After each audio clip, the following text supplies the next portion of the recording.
Hi, everyone. I'm Brian Cruz, founder and CEO of New Sapience, here to answer investor questions from existing and potential prospective investors. We're basically allocated an hour. Some of the questions we have are pretty interesting questions, and they may take a while. But again, if you feel some urgency, please put your questions down in the chat window. Okay. But also feel free to turn on your mic and ask a question, particularly if something comes up to you as we go along. Our first question is from investor Brett Yeager. You're here today, so I didn't mean to put you on the spot, but his question is, what makes the New Sapience approach different, and why the big tech companies with all of the resources can't do what New Sapience is doing? That is a really good question. And in fact, it's kind of a fundamental question. And I'll try to make it as clear as possible. If I get too confusing or too technical, the answer isn't really, it isn't that esoteric, but it's a different way of thinking about the problem. The problem being thinking machines. And can we ever build machines that have a kind of intelligence that is comparable to intelligence as we recognize it in ourselves? Because if we could combine our ability to solve problems using our knowledge and expertise of the world, that would be a very big deal, because it would combine what we do best with what computers do best, with their perfect logic, perfect memories, connectivity, and speed and repeatability. So that would be a wonderful thing for us. So the biggest reason, I mean, from the highest point of view, it really comes down to a matter of approach. From the beginning of artificial intelligence, since the term AI was first coined, that was in 1956 at a conference at Dartmouth, when the call went out for computer scientists and other people to come and see if they couldn't solve the problem of making computers thinking machines. And they had a lot of optimism. But in the very conference, in the very call for papers or call for people to come, they specified what they thought AI was. And they said it was a matter of mimicking or simulating or duplicating features of natural human intelligence. So basically, they thought that they could reproduce in computers the same sort of processes by which knowledge is created in the human mind. Well, that turns out to be a really hard problem. And that, by the way, but that is the way it's always been done.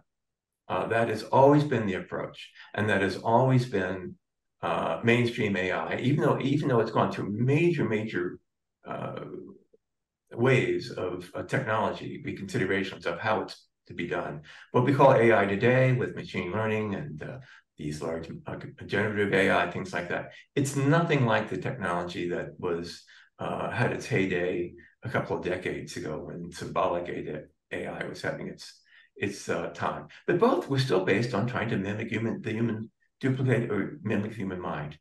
And the problem is that's just really hard, because we don't know how the mind works. And in fact, the human mind, the human brain, may be the most complex thing in the universe, as we know of the universe. And you can't take it apart. You can't reverse engineer it. It's very difficult to know how it works. So we did something different. We kind of turned the problem inside out. And we said, well, it's difficult to create an artificial human brain that can use knowledge, create knowledge and an accurate model of the world from incoming information and data and perceptions. But can we just look at the end product, which is knowledge itself? And can we engineer it or synthesize it and directly into a computer with it, to download it directly into a computer, and then use the computer's already powerful information processing routines, its perfect logic and pattern matching and memory management, to process and extend that knowledge. But no one ever thought to do that before. Why? Well, because to do that, you have to kind of say, well, what is knowledge? What is it? Well, it's not data. What is data? Data is just a bunch of facts.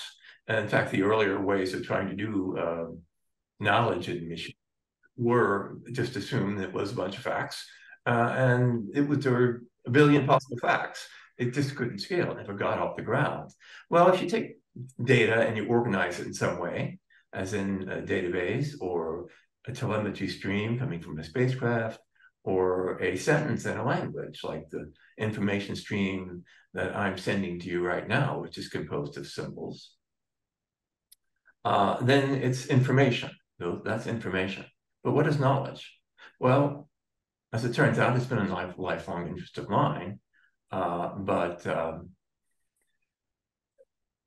The thing that when you really look at it, you realize it's an internal model, not a representation of reality, but a model of reality. And that's kind of a difficult to get your arms around initially. But as I said, it's something which has been a lifelong interest of mine. And as I first got into AI, it turns out I wasn't trying to solve the problem of AI directly. I had a very specific problem I wanted to solve. And that was when I was working as a space systems engineer on the Hubble Space Telescope.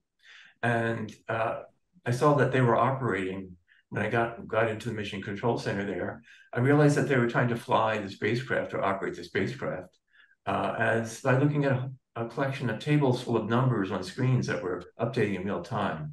And no matter how expert, no matter how much knowledge that people sitting looking at those screens might have, humans are very poor at doing that. And computers can keep up with the numbers, but they don't have knowledge. They have information, they have data, they're good at that. They don't have knowledge. So I saw, in order to solve my spacecraft operations problem, it was a question of putting knowledge into the machine. And that led to a first startup company, and then the second startup company, and formal training in AI. But eventually I had to go back to my theories that knowledge was a model. And in my second company, we found out a way to build a limited model of the spacecraft and put it into the computer. And that worked really, really well. So the point is, everybody's been looking in the other direction. And if they did stop and say, okay, let's stop trying to build an artificial brain, as artificial neural networks are trying to do today. Again, unless they had that background that I had in understanding the nature of knowledge, they wouldn't know where to start.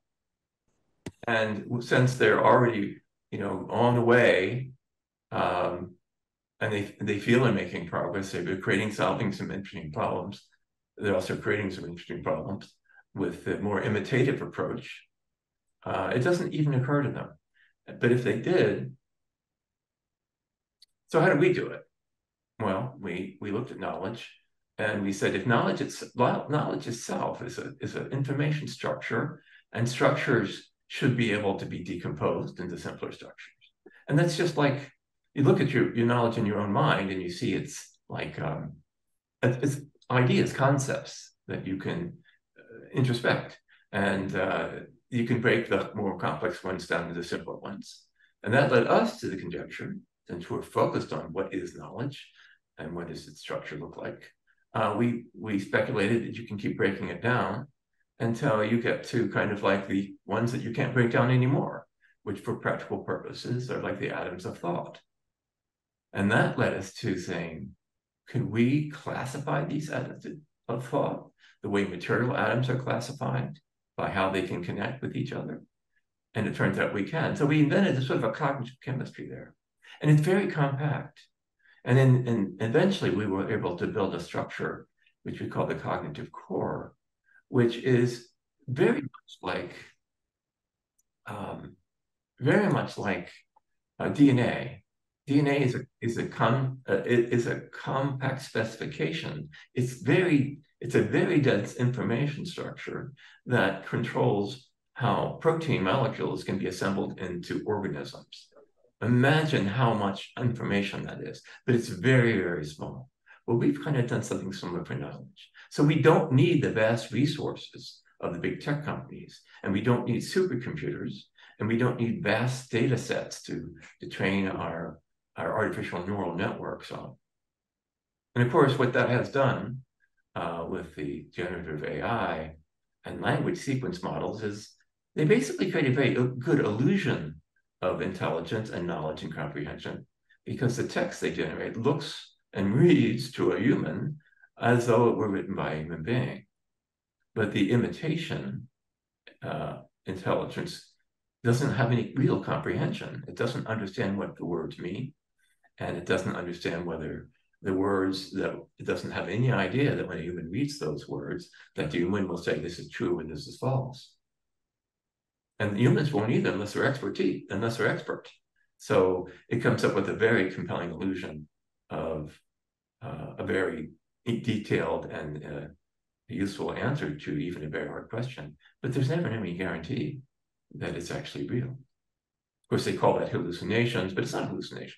They say it's an hallucination as in being entirely anthropomorphic about. It's just an algorithm that calculates the probability that given a word, what's the probability of any given word being in front of it or behind it, and then so on from there. So the big companies can't do what we're doing because they're not even trying. And if they did try it, they probably would have a hard time figuring out the background. They would have to, first of all, big companies don't turn on the dime. Second thing, they could hardly go down to the knowledge and epistemology department down the hall and ask them to solve this problem. They'd have to go back to school, and even the schools, our approach to knowledge and epistemology is very radical from what's been taught before. So we got there through a unique series of events and influences that didn't have to happen, but they did. And so it's in that sense, the technology we've created is very serendipitously. So Brett also asked, what is the timeline for the rollout? That's a very practical question that I can address that pretty quickly. Right now, we're just coming through on the cusp on a couple of major technological milestones. We have built a new development platform. We have developed a new production level model and the code to go with it. We ported the entire system over to run on under Apple OS and iOS so that it will run on iPhones. We hope to have that iPhone first thing rolled out before the end of the year. And about the same time, we hope to start a private beta test that will be open automatically for any of our investors who want to join in that, which means you'll get your own Sapience. If you can have an iPhone, we'll only be supporting an iPhone before the end of the year. And then over the next 6 months, working with the private beta group, we'll continue to add more and more features and functionality to our first product, which is the personal companion Sapience. And we could be in position to release that as a product sometime next year. So that's the near-term milestone. And after that, some even more things will happen, but I'll address them in a minute because another one of my investors asked a similar question about that.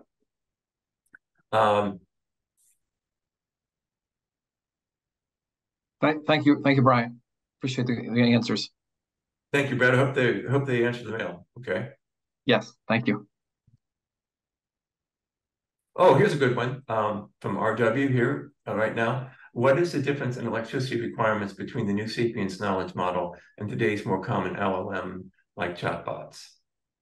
Well, I know that ChatGPT, the cost of operating it a day is said to be about $700,000. I don't know how much of that is electricity or the other energy requirements for the server farms, but that's a lot of electricity. I don't have that in kilowatts.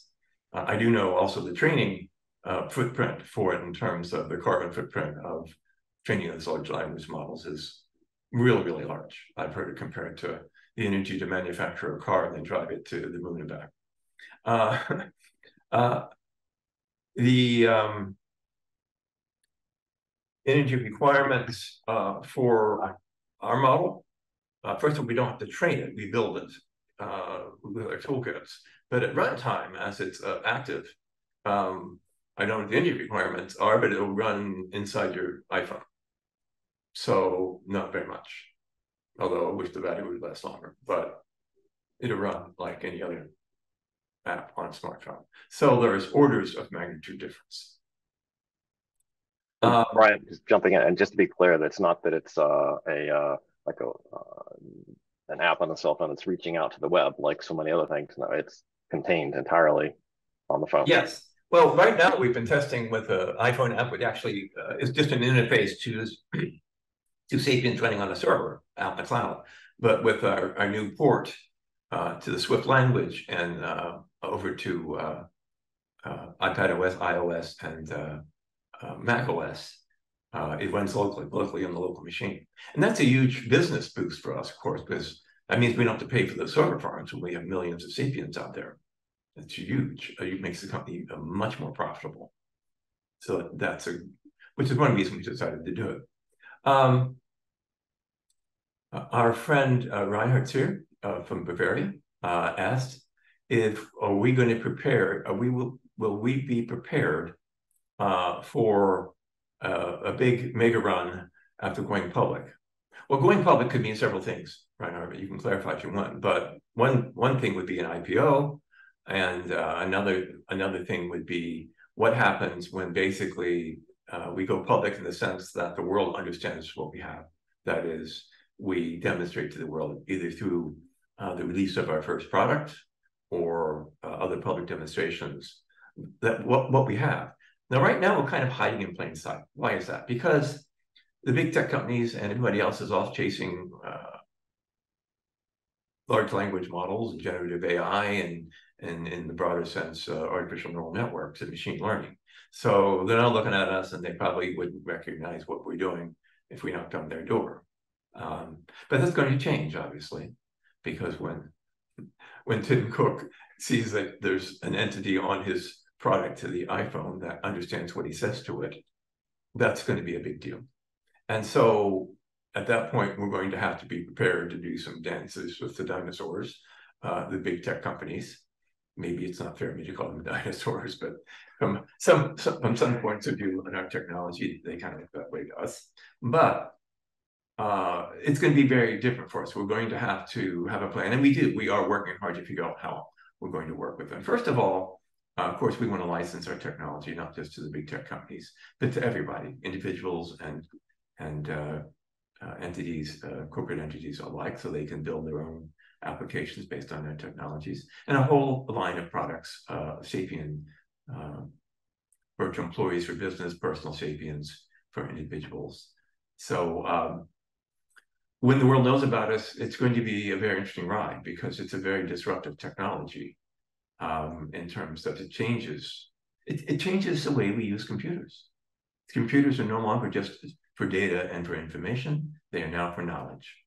And every major business, everything we do today is very computer intensive. So it's going to change everything. It's going to change the way we work. It's going to change the way we live. It's going to change the way we buy things. It's going to change the way we operate things. It'll change the way we build things. So it's going to be a wild ride. In terms of, a run up, yes, that will affect our share price, of course. And share price can change for lots of different ways. Of course, if we have an IPO, it becomes a floating price on the public markets, and the public buying shares will figure out where our share price is going to go. How high will it go in that regard? Well, Bill Gates famously said that if you will have a breakthrough in artificial intelligence so that machines can learn, that would be worth 10 Microsofts, which would be what? I think they're over $1 trillion now. but anyway, yes, it's going to be a wild ride. There's other ways, by the way, for the share price to go up, even without us going public. And that is by if we do bring any money on board, it'll be at a current valuation. Or we can do, say, what SpaceX does and have liquidity events, which allow existing investors to cash out when there's a huge demand for your shares, more than you need more than the company wants to sell. If there's a demand for your company, for your shares, and you don't need the money, you can make events such that your investors can offer some of their shares at whatever point they want to get out. So I hope that answers your question, Reinhardt.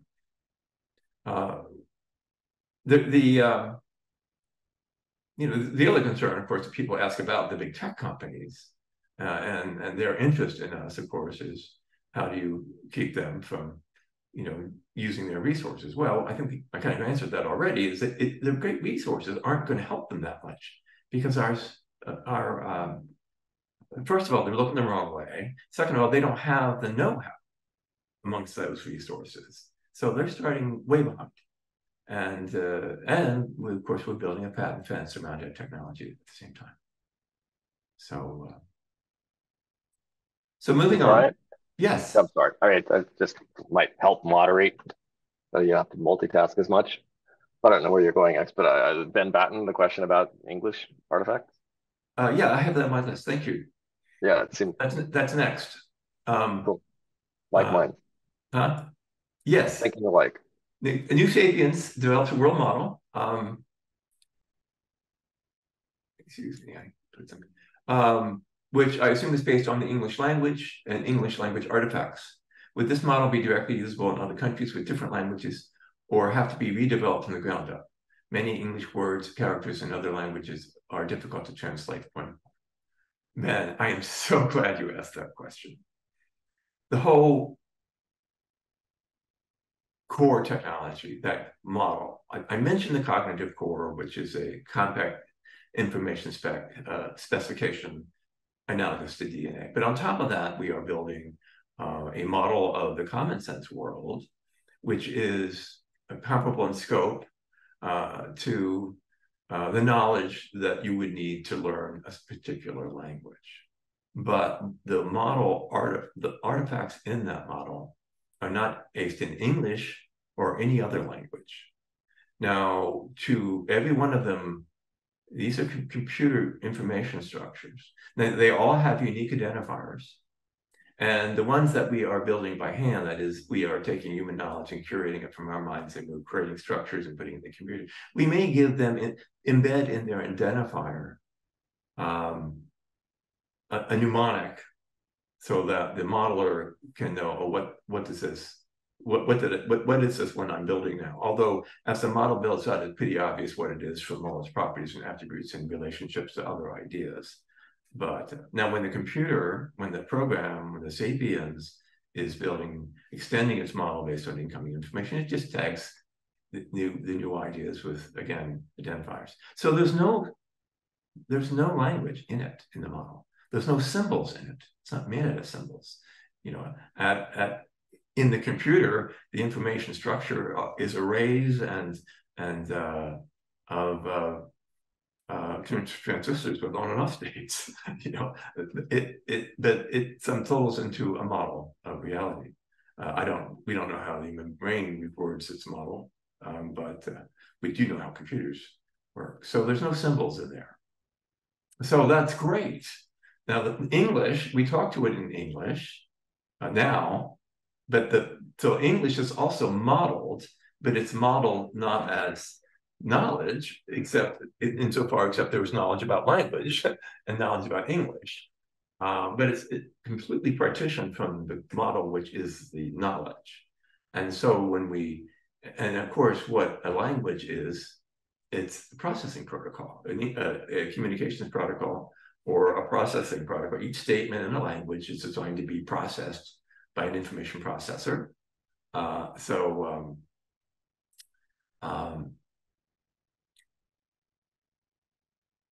That's what we do. That's what the Sapiens does. It takes an English statement and it processes it to convert it into knowledge.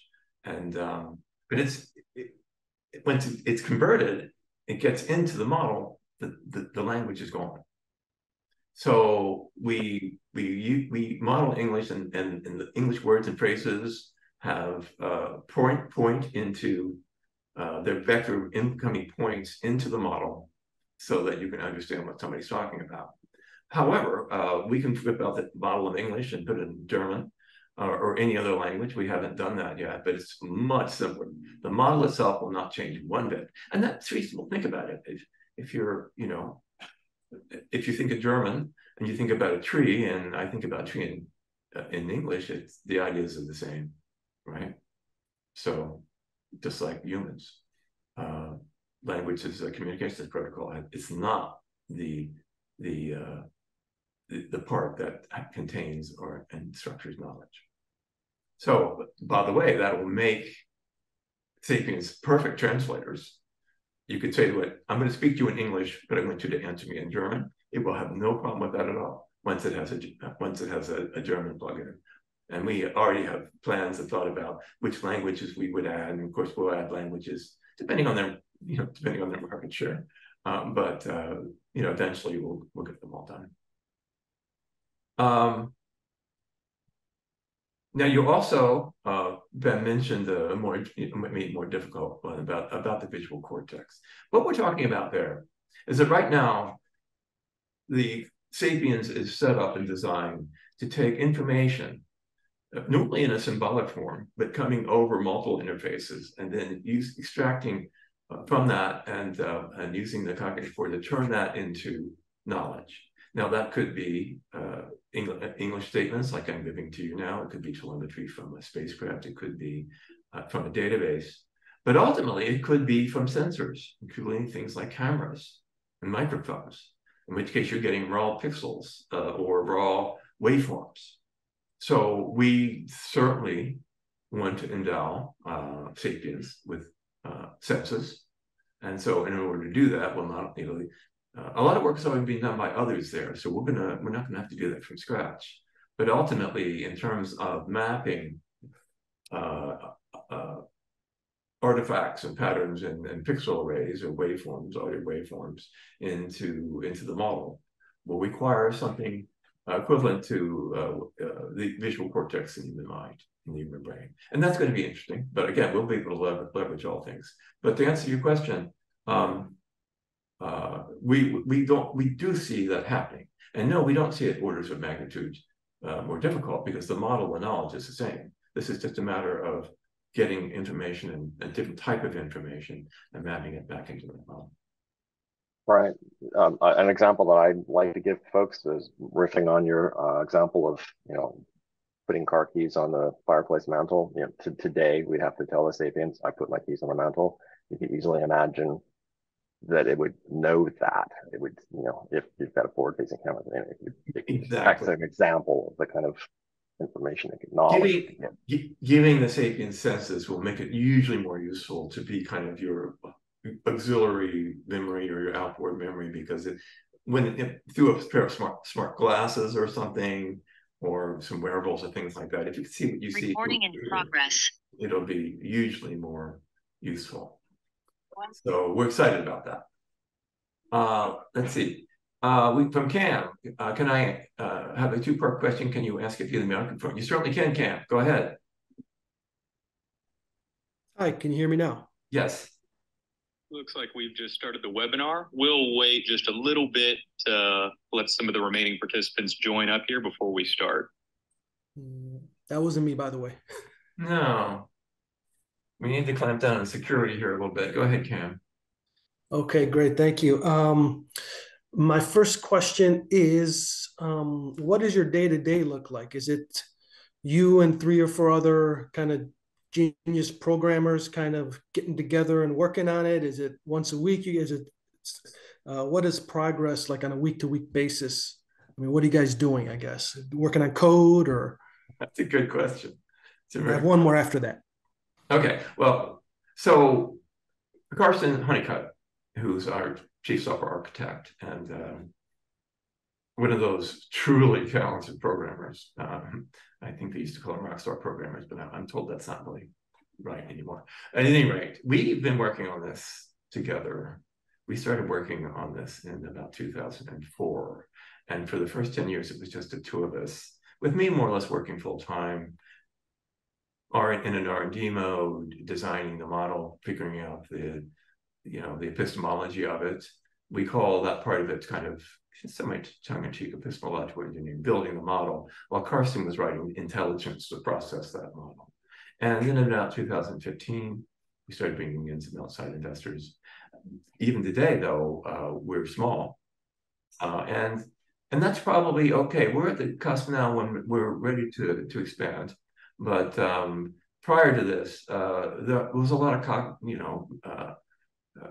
cognitive work that had to be done that you had to do it in. Finally found it. And it didn't start till 1 on my webinar. I think Craig needs to mute his. Yeah. Everybody who's not talking, please mute your microphone, please. Thank you. So our technical work still reflects two major divisions. One is modeling, epistemological engineering, which is taking knowledge out of your head and putting it into the form that can then become converted into synthetic knowledge for the computer. And today, right now, we have 2 people working on that. I'm one of them part-time. We have a full-time person. And then we have Carson, and we have people working on the communication side of it. And we have another full-time modeler, another model architect, you might call. And that's what we do every day. Gotcha. And my second question has to do with what Raymond Kurzweil talked about, the singularity, where the machine basically equals human intelligence and is, I guess, conscious. And at that point, quickly shoots off, becoming 1,000, 10,000 times smarter because it can download every biology textbook, chemistry, math, physics in seconds and make sense of it and come up with answers. So I tell my friends that when we get there with AI, it'll basically create a pill that you take and you'll turn back into a 20-year-old because you're basically dealing with a genie kind of in a bottle situation. Is that a little bit off? Or if it's not off, does your technology eventually turn into that? Let's calibrate that a little bit. And first of all, I mean, the little pill thing is a little bit different, but that's on the transhumanism, longevity type thing. Maybe Sapience will help us figure that out someday. But what is kind of misaligned with the singularity notion is that if we can create, the singularity is based on the idea, if we can create things that have human level intelligence, then we can probably create ones that are more intelligent than we are. And then they can create ones that are more intelligent than they are, and they can create ones more intelligent than they are. And next thing you know, you have an intelligence that compares to us as we do to fruit flies. Right. And that people get, whoa, kind of, and what are they going to do to us? Turn us into batteries? I mean, we have no idea what they're going to do. Well, sapiens can become intelligent insofar as intelligence is the acquiring and the applying of knowledge to solve problems. So, but they're not going to be artificial people, and they're not going to, yes, conscious. I mean, they would, whatever you feel about consciousness is kind of a subjective thing. Human beings experience it so, and a lot of people, and so we think it's kind of a big deal, but it's not quite so clear that it's a big deal from the standpoint of intelligence, because a hypnotized person can understand language, but they're not really not really conscious, are they? But they're still intelligent, and they can solve problems and reason stuff. But they're kind of their emotional and consciousness is offline. The sapiens will have consciousness by reasonable thing, but they won't have the same motivations that people have. And people have motivations to take their knowledge and envision something and then go out and change the world to realize their vision. Sapiens are only going to be programmed to assist human beings in achieving humans' visions. So if humans want to live forever, they can ask the sapiens, and sapiens will help them. But sapiens aren't going to go off on their own and start building entities that are different than they are or more powerful than they are, except insofar as humans ask them to do that. But in the case of sapiens, whose programming is deterministic, which means it will always give you the same outputs, giving the same inputs, which means the computer program will always do what it's programmed to do. And it will never be programmed to go off on its own and have motivations of its own. It will never deviate from being human-centric. And of course, it's also programmed from the core up, from the ground up, with knowledge and a worldview curated from human minds. So it's a very human level intelligence, a very human-centric intelligence. And raw intelligence, like information processing, it's not clear that that can be, it's even meaningless to say infinite. It's really more like you say, how much knowledge can you have?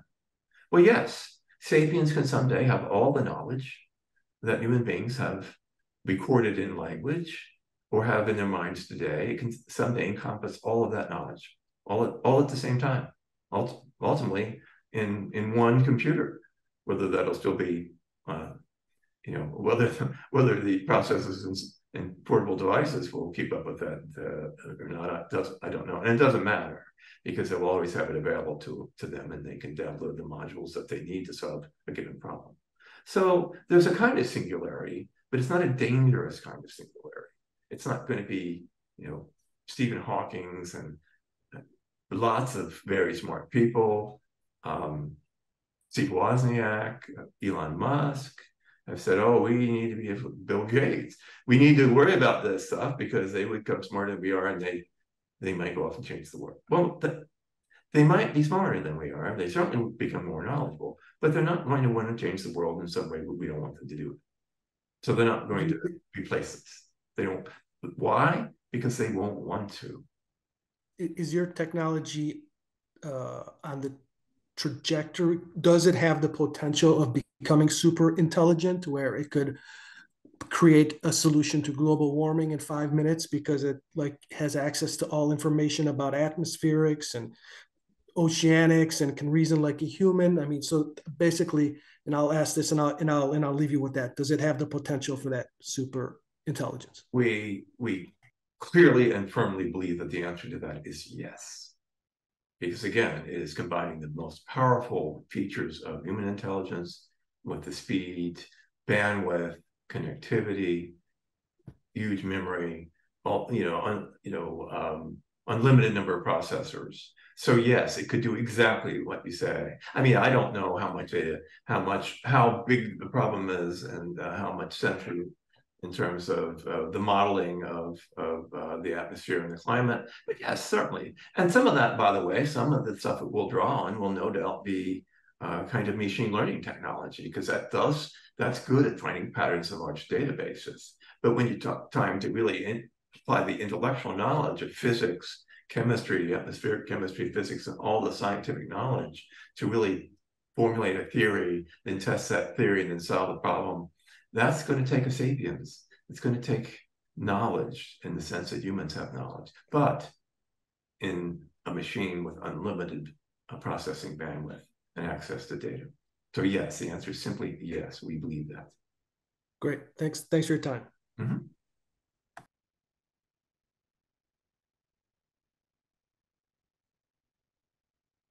Oh, Steve, another pertinent question. Why are you seeking investors through crowdfunding versus going through venture capital sources? Good question.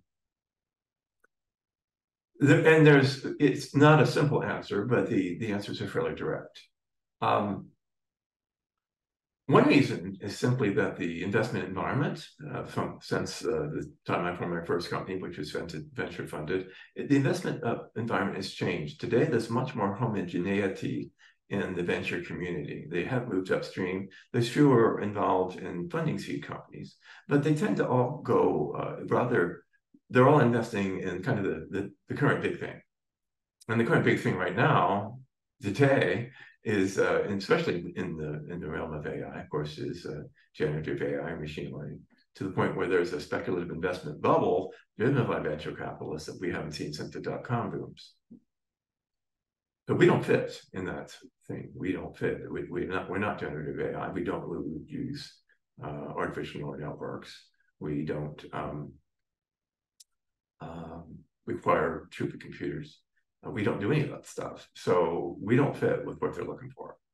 And that's taking place in a larger environment in which there's a book by investor Peter Thiel called 0 to 1. He kind of laments that in spite of all our shiny gadgets like iPhones, we don't invest in really truly contrarian, out of left field technologies that are different, what he called 0 to 1, something new and strange. Well, we are kind of a 0 to 1 company. Our technology is new and it is strange. It's never been done before. Nothing like it's ever been seen before. And so there's a huge educational thing you have to go through for venture capitalists, and to some extent even professional investors, professional angel investors. They too are kind of syndicated today and looking for, they like to see what Thiel called the 1 to 2s and the 2s to 3s, a variation. Right now, there's a, if we were a company that had a generative AI variation, something a little bit different, a little different niche solution to generative AI, they would be all over us. So it's some ways more trouble than it's worth. The other thing is we don't need billions of dollars to build this to bring this to market. We've already raised about over $5 million through 3 Regulation D offerings over the past 5 years at successfully higher valuations. And then currently we are closing up, started to do our first Reg CF thing. And so we've raised over $5 million.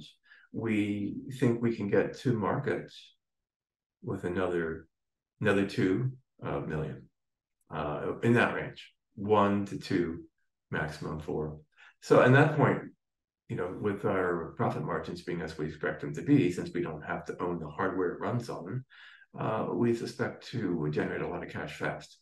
After that, if we wanted to go to the venture market to, finance explosive growth, we'll be in a very good position to do that. So meanwhile, we are talking to kind of the people who like to think for themselves. And Brian, maybe you want to speak for a moment too, also that it's, that we're not this part of the generative thing, so they're not like looking for us, but also when we've had some conversations in the past with folks who are in the know about AI, they're very certain about a couple of camps. You want to grab that? I'm sorry, they're very what? They're certain, that there are 2 camps. If you're not in one, you're in the other. But yes. Well, that's another problem. Sometimes, and this has been the problem with, with new investors. A lot of times they'll hear our briefing and they say, "Well, this is interesting. Your approach is plausible, and the team is certainly credible, and it would be a great deal if it's true." So then they go off and do what good investors do typically. They go off and try to do what's called technical due diligence, which is to go out and ask some other expert in the field, not in this company, what they think of this technology. Well, there's lots of experts in AI today, but they're all machine learning experts, and they would have no idea. So it just doesn't register for them. So they can't validate it. And that's why we've gone to a lot of trouble to provide our new Sapience 101 video course that's on YouTube and other ways that people can educate themselves, because they kind of have to validate that it makes sense to them. They can't have somebody else tell them. Or if they do, ask your technical guru to go through our course and get comparisons in our approach. So was that what you were thinking, Tom? That I was. Yeah, right. And then so they historically that it all started out with symbolic AI and that failed. Sorry, I did miss that point. Any AI expert in traditional AI will tell you that there's 2 approaches to AI, and you can look this up in Wikipedia or Encyclopedia Britannica, and they will say 2 approaches: symbolic AI, which tries to model knowledge using symbols and language, like an expert system approach or a semantic network approach, which has been tried and tried and tried, or it's going to be what they call connectionist AI, which is based on artificial neural networks. That's it. Only way you can do it. One is considered top-down, one the other is considered bottom-up. We don't fit in either one. We've had people if you're not one, then that which one you fit in. We say neither one. They say that's not possible. They're completely can cover the landscape, so you don't get to first base.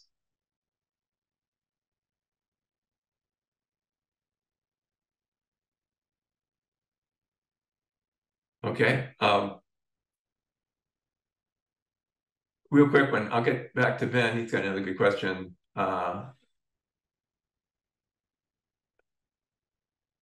Glenn Proctor asks, "I'd like to see a Sapience in action running on the smartphone. I'm not sure where you are in the development, but I think that in action would excite a lot of folks." Well, I would too. I'm going to be real excited too, and we think we're going to be able to show it to the world soon. certainly before the end of the year. We're weeks away. We have, again, we've already poured the system. It's already running. I have a Sapience running right here locally on my machine for the first time right now. And very shortly, we'll be able to demonstrate it. And yes, the beta version will be available to all shareholders with Revisor that only runs on the iPhone. So if you were thinking about switching to iPhones, this might be a good time. 2004 Q1, Q2 available, maybe. Also asked about subscription price. I don't want to commit at this point to that it will be available on a monthly subscription basis. Probably when we release the first product, it will be free for maybe a couple of months. And then there'll be a subscription, a monthly subscription. It won't cost you more than a subscription to a music service or a newspaper, probably. Won't be financially burdensome. Anybody who can afford an iPhone can certainly afford a Sapient. Ben asked, how natural will a conversation be with the Sapiens? Will it feel like interacting with a machine, that is standard responses on similar questions, or closer to a human being? Well, very good question. Potentially, we can make it sound as much like a human being as we want it to sound like. The important thing initially is that it clearly conveys to you that it understood what you said to it. I'll give you an example of that right now as at its current level of development. If I said I'm taking metformin, and it knows that metformin is a medication, and I come back later and I ask, did I take my metformin? It will say, yes, you ingested metformin at 12:02 this morning. Well, that kind of gives it away. A human might say that exactly, but typically in our kind of sloppy language, it would probably just say, oh yeah, you took it. You took it this morning too. With time, as we add more and more modeling of language and language articulation and usage, which is a bit of a pain because it varies between language and language, we can make it sound as human as we need to. But the important thing is that it articulates well. And of course, it will use correct grammar and syntax, already does use correct grammar and syntax. But more importantly than the words and the sequence of words and the choice of words will be what is evident in its responses that is clearly missing from something like ChatGPT. Now, I've talked to ChatGPT, I've talked to more conversational ones like Pi, which really is designed to hold a conversation with you. And it does it seems to be holding a conversation, but you soonly realize that what you're getting is what sounds like stock answers, just bland, lowest common denominator. Oh, that's what anybody would have said.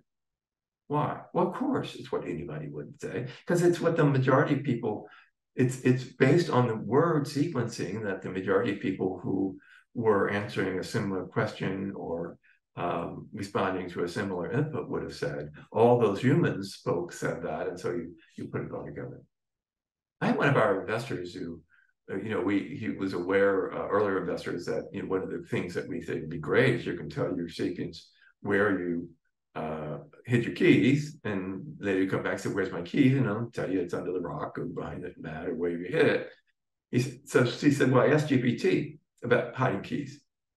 And he came back with this whole paper, a whole lecture about, well, you can hide keys different places, never hide keys, and all this stuff about hiding keys. Of course, it didn't understand, it didn't answer where he had hid his keys, because it didn't understand when he said where he hid his keys, because they don't really understand what he's saying. And he gave you all this advice about key hiding, which was something that everybody knows. It was totally useless. But in order to really comprehend language, the Sapience is going to have to track a number of things in real time during the conversation. One of them is track what we're talking about, and that continues to evolve and change throughout a conversation. We just made a major addition to our core model to be able to have basically 120 different contexts of what we're talking about. And the other thing it's going to have to track is, why are you talking to me? What is your user motivation? Are you just telling me stuff to remember later? Are you seeing me if I know the answer to something? Are you testing me to see how smart I am? Are you just reminiscing about something because you're lonely and want somebody to talk to, as many old people will use their Sapiens for? So, by the way, those things, impossible for a chatbot, but very doable for us. And the other thing that Sapiens will track is your state, your internal physical and emotional states, insofar as you've revealed it through your language. And it'll ask, how are you doing today? How are you feeling? You know, you feeling better than you were yesterday? And it'll reflect back at you. And that will make interacting with the Sapiens fundamentally different, a fundamentally different experience, and fundamentally more human than it will ever be talking to a chatbot, even the chatbot uses perfect colloquial everyday English in its response. So it's yes and no, less human, very human. I'm very confident, and even our early beta testers have said, even when it gets things wrong, it's kind of endearing because it's trying to understand what you're saying. And sometimes when it gets it wrong just like a child with lack of knowledge, and they find that kind of endearing. So yes, it will be astonishingly, if not human-like, it will be astonishingly I want to say lifelike, but it's not alive. Intelligence-like. It won't be intelligent-like. It will be intelligence, and the human mind will kick in and say, "Oh, if it's intelligent, it's human-like," because we're the only other creatures out there that have that kind of intelligence. So it'll be fundamentally different, and that's one of the things. That's really what we call our tipping point demo. When you can talk to a Sapiens and realizing for the first time, it's tracking my mental state. It's tracking my intent here. It's tracking the conversation. It has a model of the world inside of it that corresponds to the model of the world that I have in my brain. That will be astonishing.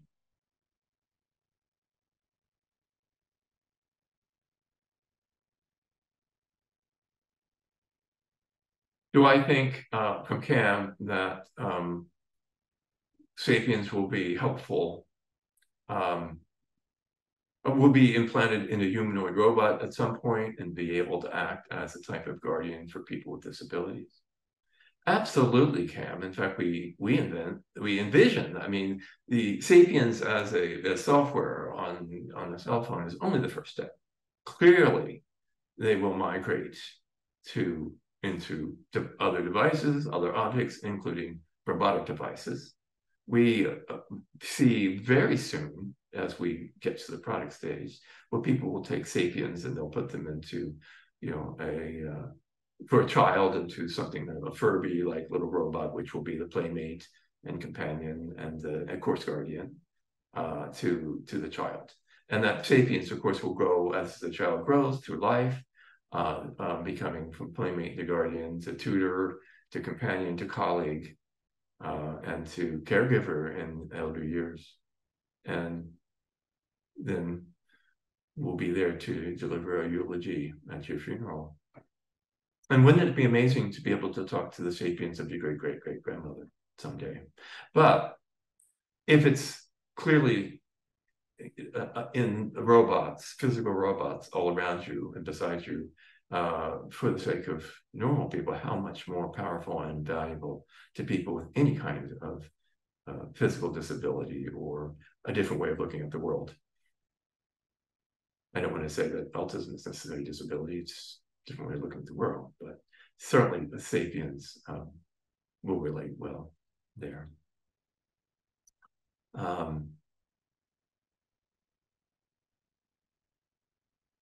So yes, guardians for us all, really, and helpers. We have a single patent. Ben asked, have we applied additional patents to fully protect? Yes, we have 3 more still in the writing stages. The first patent was a very broad and sort of our first line of defense, and it's kind of the core patent because it captures the core approach, which will make it difficult for anybody else to duplicate that core approach when anybody else finding even gets the notion to take that approach. Clearly, they will after we show the world what we have. But it was written before we built it. Now that we built it, we have a lot more very specific things to patent. We have 3 that we've already in outline, and we hope to get them submitted, hopefully before the end of the year. But again, that's one of the reasons we need to keep capital coming in, because there's expenses and time associated with that. But we'll get them in there. Now, we've worked with some really good patent people. Of course, one of them is on our management team, Dr. Bill Bandy, who's written over 100 patents. But we talked to quite a few patent experts, IP experts, and they say probably because you're so unique, that cognitive core, that unique, the analog to the periodic table of the elements, you probably want to keep the details of that as trade secrets, because without that, people won't get very far, even if they know our approach, and even if they got around our patents or stole our patents or whatever. Without the cognitive core, they're not going to get very far. So we don't really see licensing the patents. Licensing the patents, if we retain that trade secrets, the patents really won't get somebody too far. But what the license is the technology and the platform and the development tools. Here's how you do it. Go build your own. Build your own Sapience from scratch if you wanted, but you'll still have to license our core. Let's hope it won't be from scratch. I take that back.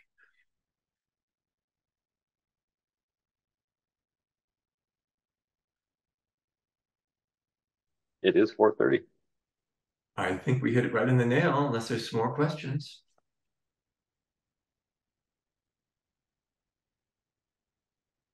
Oh, thank you, Brian. This has been very, very helpful. Well, thank you. Thank you so much for your time. Thank you so much for your excellent questions. And this is very worthwhile because we've recorded it, and we'll package it up and put it on YouTube for anybody who has similar questions. Please refer them to this. So thank you. We'll have one more session next Thursday, similar. So if you know other people or think of other questions, please refer them to that. It'll be, I believe, on the same channel. And that'll be the last one before the end of our current crowdfunding campaign. However, IR@newsapiens.com, Investor Relations will be up and running, so keep your questions coming. We'll always be there to answer them. Thank you very much. Thanks, Brian. Very exciting. Thank you. Okay. Thank you. Bye-bye now.